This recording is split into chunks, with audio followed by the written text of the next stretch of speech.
Hello dear students, good evening. हम APO का अब माइनर स्टार्ट कर रहे हैं और माइनर्स में इससे पहले देखिए हमने जो बीएनएस था वो कंप्लीट कर लिया था। बीएनएस के जो लिमिटेड पोर्शंस अपने सिलेबस में आ रहे हैं वो हमने कंप्लीट कर लिया था। तो अभी ये जो प्रोबेशन ऑफ ऑफेंडर एक्ट है, और सबसे पहली बात जो आपको पता होनी चाहिए कि एपीओ के सिलेबस में जो हमारा लिमिटेड पोर्शन है प्री में, वही हमें अभी पढ़ना है ना। अभी हम प्री के अकॉर्डिंग जो है वो अपना सिलेबस कंप्लीट करेंगे। टाइम बहुत कम है, उन बातों को ध्यान में रखते हुए। और अभी अगर हम इसमें देखें कि अपने सिलेबस में कौन कौन से सेक्शंस आ रहे हैं, तो सेक्शन 1 जो है वो सिलेबस में है, सेक्शन 2 सिलेबस में है, सेक्शन 6-7 सिलेबस में है,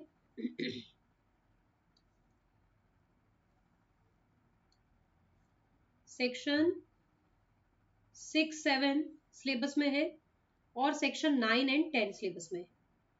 बस प्रोबेशन का हमें यही पढ़ना है अच्छे से, ठीक है। यही हमारे प्री का पार्ट बनेगा। चलिए, तो इस पोर्शन को फटाफट से स्टार्ट करते हुए, और सबसे पहले हम ये समझते हैं कि जो प्रोबेशन एक्ट है जिसको हम, और देखिए हिंदी मीडियम के स्टूडेंट्स को परेशान होने की जरूरत नहीं है, मैं बिल्कुल आपको साथ के साथ हिंदी भी बताती जाऊंगी। बेशक आपकी स्क्रीन पे इंग्लिश में सारी चीजें चल रही हैं, लेकिन आप अपने साथ में बैरेक्ट रखेंगे, आप अपने साथ में जो वो है, जो भी आपके नोट्स या बैरेक्ट है वो रखिए, ठीक है। तो यहाँ पे प्रोबेशन ऑफ ऑफेंडर एक्ट, जिसको हम कहते हैं परिवीक्षा अधिनियम, अपराधी परिवीक्षा अधिनियम।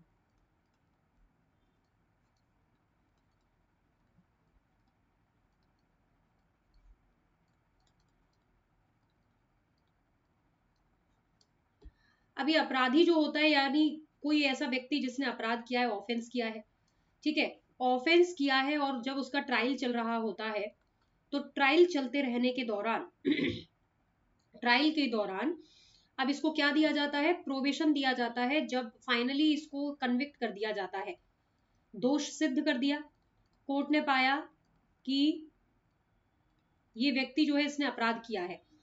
अब कुछ कंडीशंस होती हैं कि छोटे मोटे अपराध होते हैं, छोटे अपराध, और साथ ही साथ कोई इस तरीके का जहां पे इसने कोई पूर्व दोष सिद्धि नहीं है, पूर्व दोष सिद्धि, पहले कभी इसको कन्विक्ट नहीं किया गया हो, प्रीवियसली कन्विक्ट नहीं हो, और जितने भी छोटे छोटे अपराध होते हैं जो बहुत ज्यादा सीरियस नेचर के नहीं होते हैं, तब कोर्ट कन्विक्ट करने के बाद में सेंटेंस देने से पहले, यानी प्रोविशन जो है वो कब का स्टेज होता है, वो कन्विक्ट किए जाने के बाद में और सेंटेंस देने से पहले, यानी सेंटेंस नहीं दी है कोर्ट ने और यहाँ पे इस पीरियड के दौरान प्रोबेशन दे दिया जाता है। प्रोबेशन का मतलब है परिवीक्षा पर छोड़ा जाना।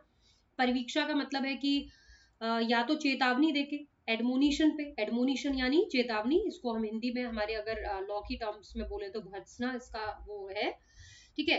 भर्त्सना के पश्चात या फिर गुड कंडक्ट पे, गुड कंडक्ट अच्छे आचरण पे इसको छोड़ दिया जाता है। और जब गुड कंडक्ट पे छोड़ते हैं तो कुछ बॉन्ड वगैरह, बंद पत्र वगैरह जो है भरवा के इसको छोड़ा जाता है कुछ कंडीशंस पे जो यहाँ पे जरूरी होती है। उन कंडीशन को ये इसको फुलफिल करना होता है। अगर ये फुलफिल नहीं करता है तो उसी के लिए ही हमारा सेक्शन 9 जो है वो बना हुआ है।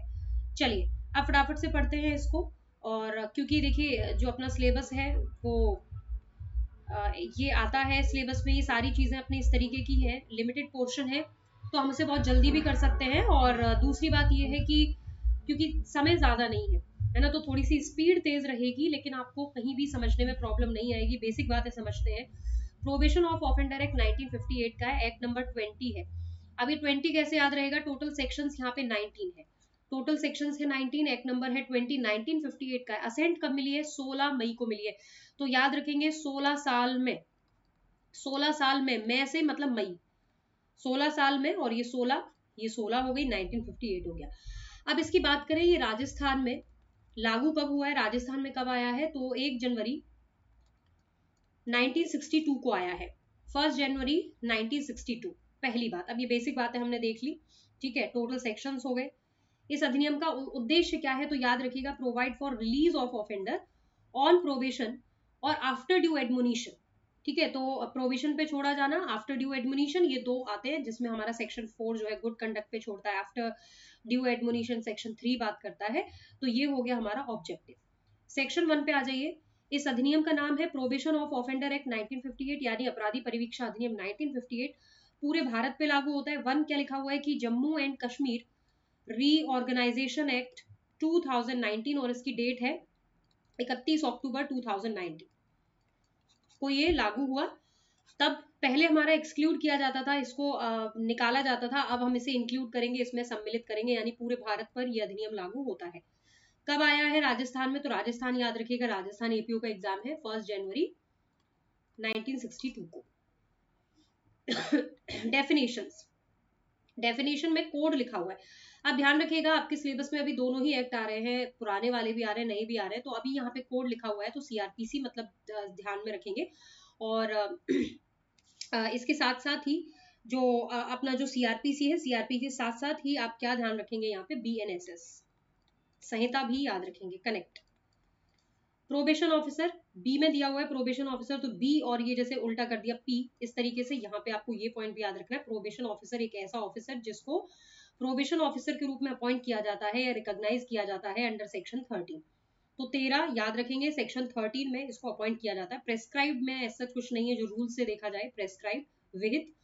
डी कहता है वर्ड्स एंड एक्सप्रेशन, जो शब्द और अभिव्यक्ति यहाँ पे प्रयुक्त हुई है, यूज की गई है, लेकिन परिभाषित नहीं की गई है, not defined in this act, but वो सीआरपीसी यानी कि बीएनएसएस में डिफाइन की गई है, तो उसका मीनिंग हम सीआरपीसी यानी कि बीएनएसएस से ले लेंगे। ठीक है, तो ये हो गया आपका सेक्शन 2 कंप्लीट। तो ए में हो गया कोड, बी में हो गया प्रोबेशन ऑफिसर, डी में हो गया words and expression.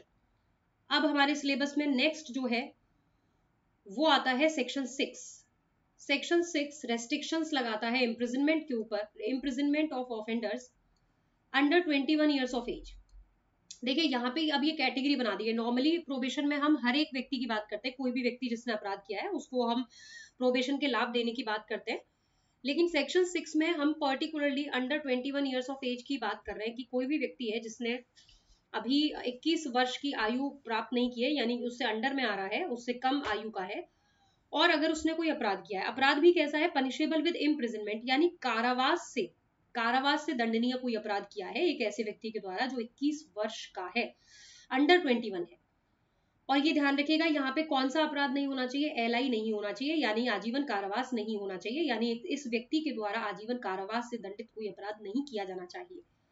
The court by which the person is found guilty, तो जिस कोर्ट के द्वारा इसको गिल्टी पाया गया वो उसको सेंटेंस नहीं देगा, not sentence him to imprisonment unless, कब दे सकता है, जब वो सेटिस्फाइड हो जाए उस केस के सर्कमस्टांसेस को देख करके, यानी उस केस के उस मामले की परिस्थितियों से। परिस्थितियों में क्या क्या इंक्लूड होता है, including the nature of offence, उस अपराध की प्रकृति, और कैरेक्टर ऑफ द ऑफेंडर, अपराधी का जो कैरेक्टर है, चरित्र है, दोनों। तो एंड लिखा हुआ है, ये भी ध्यान रखें, छोटी छोटी बातें अब हमारे लिए इंपॉर्टेंट हो जाएंगी। ऑफेंस का नेचर और अपराधी का चरित्र, ये दोनों ही बातें आपसे पूछी जा सकती हैं कि सर्कमस्टांसेस में क्या क्या इंक्लूड हो सकता है। अब क्या होगा देखिए, इन सभी चीजों को देखने के बाद में यदि कोर्ट को लगता है कि सेक्शन 3 और 4 का बेनिफिट इसको नहीं देना चाहिए, और यदि कोर्ट 3 और 4 का बेनिफिट ना दे करके उसको कोई सेंटेंस देता है, तो वहां पे उसके रीजंस रिकॉर्ड किए जाएंगे, उसके जो कारण है वो अभिलिखित किए जाएंगे। ये हो गया आपका सेक्शन 6 का 1। सबसेक्शन 2 क्या कहता है, for the purpose of satisfying itself whether it would not be desirable to deal under section 3 or 4 with an offender referred to in subsection 1, अगर न्यायालय ये संतुष्ट हो जाता है, अपने आप को संतुष्ट करने के उद्देश्य से कि यहाँ पे उसको 3-4 का बेनिफिट नहीं देना है, तो जब सेंटेंस पास किया जा रहा है तो उसको क्या मंगाएगा court shall call for a report from the probation officer and consider the report, और जो रिपोर्ट है उसको कंसीडर करेगा, यानी जो प्रोबेशन ऑफिसर की जो रिपोर्ट है उसको मंगाएगा, उसको कंसीडर करेगा, उसके बाद में जितनी भी इंफॉर्मेशन अवेलेबल है उससे, कैरेक्टर से रिलेटेड, उसकी फिजिकल और मेंटल कंडीशन से रिलेटेड ऑफेंडर की, उनको मंगाने के बाद फिर ही उसको जो उसके अगेंस्ट जो ऑर्डर पास किया जा रहा है वो पास किया जाएगा। ठीक है, तो ये हो गया आपका सेक्शन 6 का सबसेक्शन 2। 7 पे आ जाइए। Section 7 report of probation officer to be confidential, बहुत इंपॉर्टेंट सेक्शन है कि जो रिपोर्ट है प्रोबेशन ऑफिसर की वो कॉन्फिडेंशियल होगी, गोपनीय होगी। गोपनीय, तो गोपनीय है, सीधी सी बात, यहाँ पे यही लिखी हुई है, shall be treated as confidential, shall लिखा हुआ है ना, इसको माना जाएगा, ये होगी। प्रोवाइजो बहुत इंपॉर्टेंट है, यहाँ से सवाल पहले भी आ चुका है, कोर्ट में लिखा हुआ है, अब आपसे पूछा जाता है यहाँ पे शैल होगा, मे होगा, क्या होगा, तो प्रोवाइडेड दैट द कोर्ट में if it so things fit communicate the substance thereof to the offender and may give him an opportunity of producing such evidence as may be relevant to the matter stated in the report। ये कहता है कि court क्या कर सकता है, जो उस रिपोर्ट का सार है, उस रिपोर्ट का जो समरी है, सार है, वो ऑफेंडर के साथ कम्युनिकेट कर सकता है, ऑफेंडर को बता सकता है, ऑफेंडर को संसूचित कर सकता है। रीजन क्या है, ताकि उसको उसको मौका मिले कि वो उसके अगेंस्ट जो है एविडेंस पेश कर सके। जैसे उसमें कोई भी बात उसके अगेंस्ट लिखी हुई है, जो प्रोबेशन ऑफिसर ने कोई रिपोर्ट बनाई है जिसको मजिस्ट्रेट पढ़ करके ऑर्डर देने वाला है, अब यहाँ पे कोई बात इस तरीके की लिखी है उसके अगेंस्ट और वो चाहता है कि वो उसको समझता है कि उसके अगेंस्ट जो है उसके पास साक्ष्य है देने के लिए, वो उसको कॉन्ट्रैक्ट कर सकता है, तो यहाँ पे उसके पास अपॉर्चुनिटी होगी, वो उसके अगेंस्ट जो है एविडेंस साक्ष्य दे सकता है। तो ये आपके सिलेबस में है, 6-7 हो गया। अब लास्ट सेक्शन चल रहे हैं, सेक्शन 9 और सेक्शन 10। सेक्शन 9 कहता है procedure in case of offender failing to observe conditions of bond, यानी जो बंद पत्र की कंडीशन है, जब हमने सेक्शन 4 पढ़ते हैं इस अधिनियम का, यानी कि गुड कंडक्ट पे छोड़ा जाना, सदा आचरण पे छोड़ा जाना, तो जब भी ऑफेंडर को गुड कंडक्ट पे छोड़ा जाता है तो उसके ऊपर उसे बॉन्ड भरवाया जाता है कि आपको इस दौरान, यानी वो ड्यूरेशन जो भी कोर्ट लगाता है, उस ड्यूरिंग उसे क्या करना होता है, गुड बिहेवियर मेंटेन करना होता है, और जो कंडीशन इम्पोज की गई है उनको फुलफिल करना होता है। यदि ये कंडीशन को फुलफिल नहीं कर देता है, अगर ये ब्रीच कर देता है, तो यहाँ पे सेक्शन 9 में प्रक्रिया बताई हुई है कि क्या होगा। If the court which passes an order under section 4, एक ऐसा कोर्ट जिसने सेक्शन 4 के अंतर्गत ऑर्डर पास किया था ऑफेंडर के अगेंस्ट, और ऐसा court which could have dealt with the offender in respect of his original offence has reason to believe, या फिर उस कोर्ट की बात हो रही है जो अगर प्रोबेशन का लाभ नहीं दिया जाता तो जो कोर्ट उसके अगेंस्ट जो है वो ओरिजिनल ऑफेंस के लिए कॉम्पिटेंट होता, जो डील कर सकता था, वो कोर्ट। ठीक है, अगर इसको लगता है, कोई भी न्यायालय अगर इनको लगता है, किस पर, on report of probation officer, जो प्रोबेशन ऑफिसर की रिपोर्ट है, या अन्यथा इसको लगता है कि जो ऑफेंडर है उसने जो बॉन्ड की कंडीशंस है उनको फुलफिल नहीं किया है, तो वो क्या कर सकता है, तो सबसेक्शन 1 में क्या बोलता है, वारंट इशू कर सकता है और समन जारी कर सकता है। तो वारंट किसके लिए है, ये इंपॉर्टेंट है, देखो, मे जारी कर सकता है, issue a warrant for his arrest, यानी यहाँ पे वारंट ऑफेंडर के लिए इशू किए जा रहे हैं, जबकि इशू और लिखा हुआ है, या फिर समन इशू किए जा सकते हैं to him and his surety, यानी समन किसके लिए है, उसके लिए, या फिर उसके श्योरिटी के लिए, कोई प्रतिभू है उसके लिए। तो समन हो गया और वारंट हो गया। अरेस्ट वारंट किसके लिए है, ऑफेंडर के लिए है सिर्फ, लेकिन समन किसके लिए है, या तो उसके लिए, या कोई अगर श्योरिटी वगैरह है तो उसके लिए। ये पॉइंट जरूर ध्यान रखेंगे, जो मैं अलग से आपको सेपरेटली इंडिकेट कर रही हूँ, ध्यान रखिएगा। और इनको बोला जाएगा कि आप कोर्ट में उपस्थित होइए, जो तारीख है वहां पे आप कोर्ट में जाइए। ठीक है, तो सबसेक्शन 1 में आप कैसे ध्यान रखेंगे, एस एंड डब्ल्यू। सबसेक्शन 2 में आप कैसे ध्यान रखेंगे, बेल और कस्टडी, बीसी, या एस डब्ल्यू, यहाँ बीसी। अब देखो ये क्या कहता है, the court before which an offender is brought और appear may remand him to custody.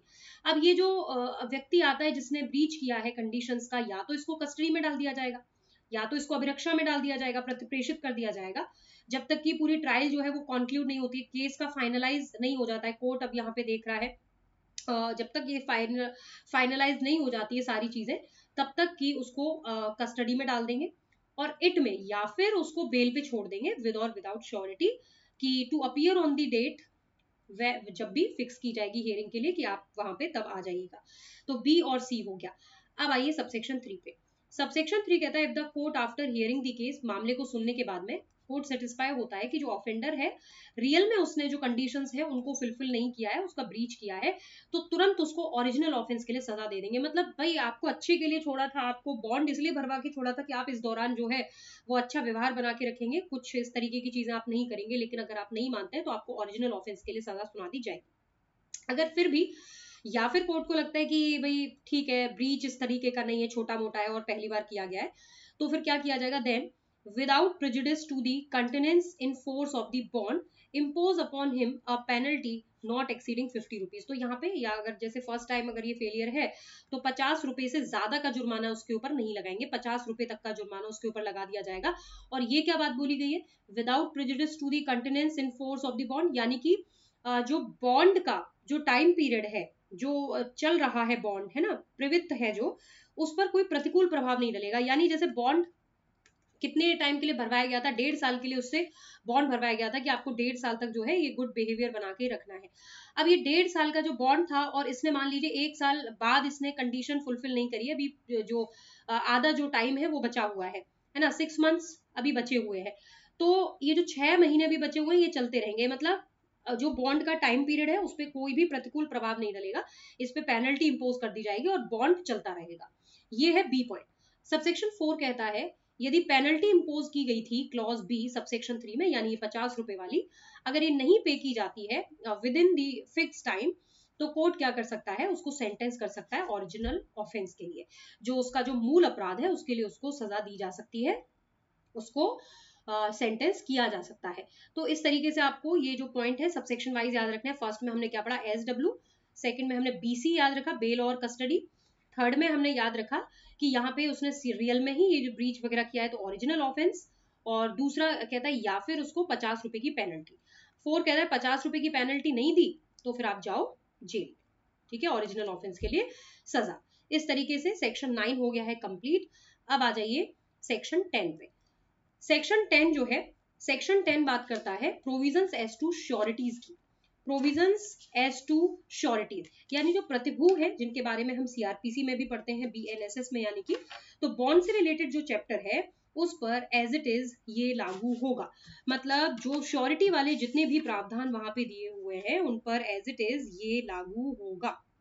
तो देखिए क्या दिया हुआ है, provisions of section 122, 126, 126A, 406A, 514, 514A, 514B, 515, ये कोड दे रखा है, ये पुराना वाला है, सबसे पुराना वाला सीआरपीसी है, ठीक है। अभी वाले सीआरपीसी में यानी जो लास्ट सीआरपीसी है उसमें हम कौन कौन से सेक्शंस यहाँ पे लिख सकते हैं, तो आप सीआरपीसी के सेक्शंस लिख लीजिए, 121, 123, 124 एंड 373, 373। तो ये हमारे कहां तक के हो गए, ये हमारे कहां तक के हो गए, ये वाले जो ये दे रखे ना 122, 126, 126A, ये वाले हो गए एज इट इज आपके, ये 3 सेक्शन हो गए। और फिर जो ये दे रखा है 406A उसकी जगह आपका 373 हो गया, 373। और साथ ही साथ ये तो हो गए ये वाला पेयर, यानी ये 4 वाला पेयर, ये इसके आगे ये जो 514, 514A ये दे रखे हैं, इसमें आप लिख लीजिए 446, 446, 447, 448, 449। तो ये तो मैंने करवा दिए सीआरपीसी के, यानी जो लास्ट अपना सीआरपीसी है उसके सेक्शंस हमने कर लिए। अब इसी के साथ ही आप लिख लीजिए BNSS के सेक्शंस, BNSS के सेक्शंस यहीं पे ही कि BNSS के ये वाले सेक्शंस कौन से हो जाएंगे, तो 121 की जगह, देखो सीक्वेंस ध्यान रखना, चलो मैं ये वापस लिख देती हूँ यहाँ पे, ये सीआरपीसी है, 121, 123, 124, 373। तो 121 में हो जाएगा आपका 140 BNS का, देन 141, देन 142, देन 140, यहाँ पे ये जो सेक्शन है, एक सेकंड रुकिएगा, 40, 41, 42, 43, ये तो 20 के लाइन के हो गए, 21, 22, अच्छा ठीक है। तो यहाँ पे देखिए जो 121, 122, 123, 124, तो इसमें आपके 140 से लेके 143 हो जाएंगे, 143 हो जाएंगे। अभी ये वाला हटाइए यहाँ से, ये 124, 121 से 122, 123, अच्छा ठीक है ठीक है ठीक है, 373 लिख लीजिए। और इसमें 373 के साइड में आप कर लीजिए, इसको मैं एक बार क्रॉस कंफर्म कर लेती हूँ, 414 आना चाहिए जितना मेरा जितना मुझे लग रहा है। तो यहाँ पे 414 आ जाएगा और ये सेक्शंस आपके 121 से 124 तक के हो गए।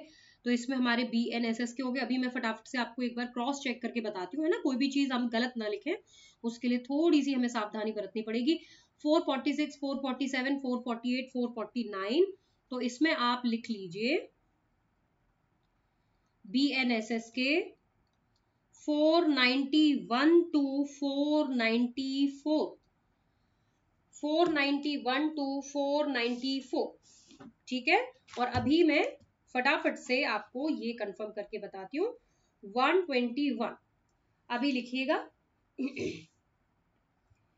चलिए अभी हम क्या कह रहे थे, 121 से लेकर के 124 तक के प्रावधान, 121, 122, 123 एंड 124।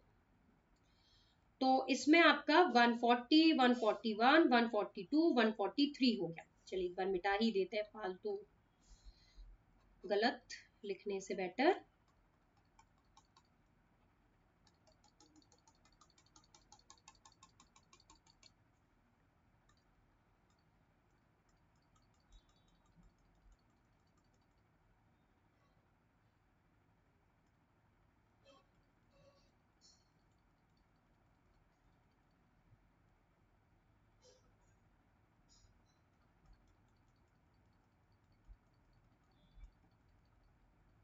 यस, चलिए अभी देखिएगा, अभी हमने क्या लिखा था, 121, 122, 123, 124, ठीक है। तो आप इधर देखेंगे ना पुराने वाले 122, 1 2 3 4 सेक्शन हो रहे हैं।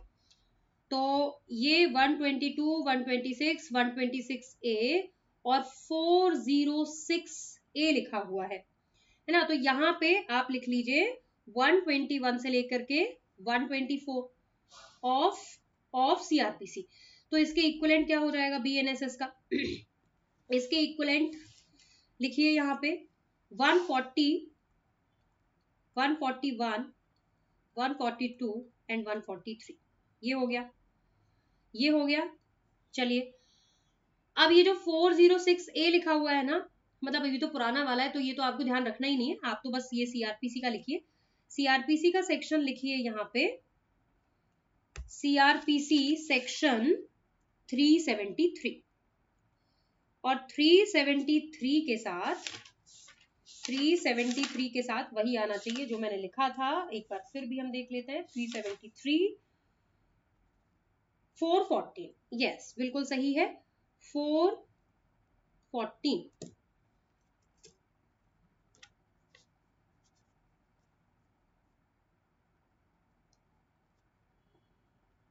चलिए, और यहाँ पे ये जो सेक्शन है 446 वाले, इनमें यहाँ पे आपको लिखना है BNSS 491 टू 494, ठीक है। इस तरीके से आपका जो ये प्रोबेशन है, इतना सा हमारे सिलेबस में था, देखिए कहीं पर भी आपको ये नहीं लगा होगा। अच्छा एक बात ध्यान रखिएगा कि जो आपका सेक्शन 6 है, सेक्शन 6 में ये जो टाइम पीरियड हम देखते हैं, ये जो हम बोल रहे हैं ना सेंटेंस हम देखेंगे, या जो बेनिफिट दिया जाता है कि इस व्यक्ति को हम इम्प्रिजनमेंट में नहीं डालेंगे, तो ये जो रेस्ट्रिक्शंस लगे हुए हैं, ये लाभ जो हम देते हैं सेक्शन 6 का, वो कब से एप्लीकेबल होता है? तो ये ध्यान रखिएगा, सेक्शन 6 जो है applies only if the offender is below 21 years of age on the date of conviction, not on date of offense। यानी कि जो ये 21 years है ना, किस तारीख को होना चाहिए 21 का? ये डेट ऑफ कन्विक्शन को होना चाहिए। दोष सिद्धि की तारीख को ये व्यक्ति 21 वर्ष के अंडर में रहना चाहिए, ठीक है, तभी इसको सेक्शन 6 का बेनिफिट मिलेगा। और बाकी सारा जो है वो मैं सारे सेक्शंस आपको करा दिए हैं। तो कल हम करेंगे पॉक्सो एक्ट, ठीक है। तो आज हमारा ये जो एक्ट है छोटा सा, ये कंप्लीट हो गया है। बाकी किसी भी तरीके का कोई भी आपको प्रॉब्लम है तो कमेंट सेक्शन में जरूर बताइएगा। अगर आपको लगता है कि आपको कुछ और एक्ट कोई और नई चीज आपको देखनी है तो मुझे आप कमेंट सेक्शन में कमेंट करके बता सकते हैं। Thank you so much.